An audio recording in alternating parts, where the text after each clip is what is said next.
हरिओम. आज शनिवार 27 सप्टेंबर 2025. सद्गुरू ब्रह्मचैतन्य गोंदवलेकर महाराज आज आपल्याला सांगणार आहेत, स्मरण ही कृती आहे. गुरुने सर्व काही करावे ही गोष्ट सत्य आहे आणि तो करतो ही गोष्ट तितकीच सत्य आहे. पण आपण खरोखर सत्शिष्य आहोत की नाही हे पाहावं.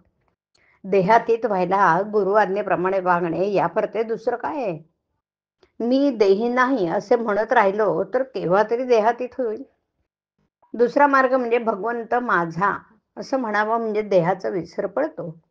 समर्थांचं नाव घेऊन सांगतो की आपला नीतिधर्म सांभाळा आणि कोणताही प्रसंग आला तरी नामानं विसरू नका. मी जे जे करतो ते ते भगवंता करता करतो असे जो म्हणतो ना, तो खरा आणि उत्तम भक्त. करते पण घालवायला उत्तम भक्त व्हावं लागतं. भक्ताचं लक्षण म्हणजे भगवंत प्राप्तीशिवाय दुसरं काही नको असं वाटणं. भगवंतापासून आपल्याला जे दूर सारते ते खरं संकट होय. तोच काळ सुखात जातो की जो भगवत स्मरणात जातो. खरोखर स्मरण ही कृती आहे आणि विस्मरण ही वृत्ती आहे. भगवंताचं स्मरण करणं म्हणजे हवन करणं होय आणि अभिमान नष्ट करणं म्हणजे पूर्णाहुती देणेच. वृत्ती भगवंताकार झाली पाहिजे. आपल्याला ज्याची आवड असते त्याचं स्मरण आपोआप राहतं. विषय अंगभूत झाले असल्याने त्याचं स्मरण सहज राहतं. पण भगवंताचं स्मरण आपण मुद्दाम करायला पाहिजे. हे करणं अगदीच सोपं नाही, परंतु ते फार कठीण देखील नाही. ते मनुष्याला करता येण्यासारखं आहे. भगवंताची भक्ती ही सहज साध्य आहे. ते अनुसंधानाने साध्य होते.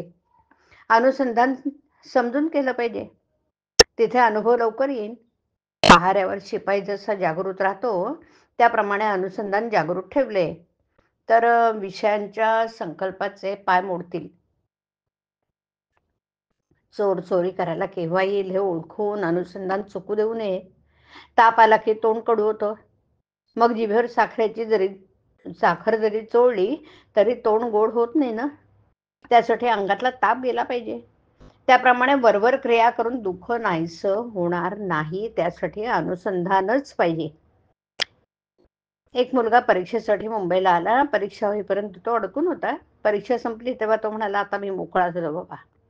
नंतर 4 दिवस तो मजेत मुंबईत हिंडला. त्याप्रमाणे आपण अनुसंधान ठेवून प्रपंचाच्या आसक्तीतून मोकळं व्हावं आणि मग मजेने संसार करावा.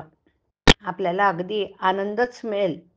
उंबरठ्यावर दिवा ठेवला असताना ज्याप्रमाणे दोन्ही बाजूला उजेड पडतो, त्याप्रमाणे भगवंताचं अनुसंधान हा उंबरठ्यावरचा दिवा आहे. त्याने परमार्थ आणि प्रपंच दोन्हीकडे उजेड पडेल.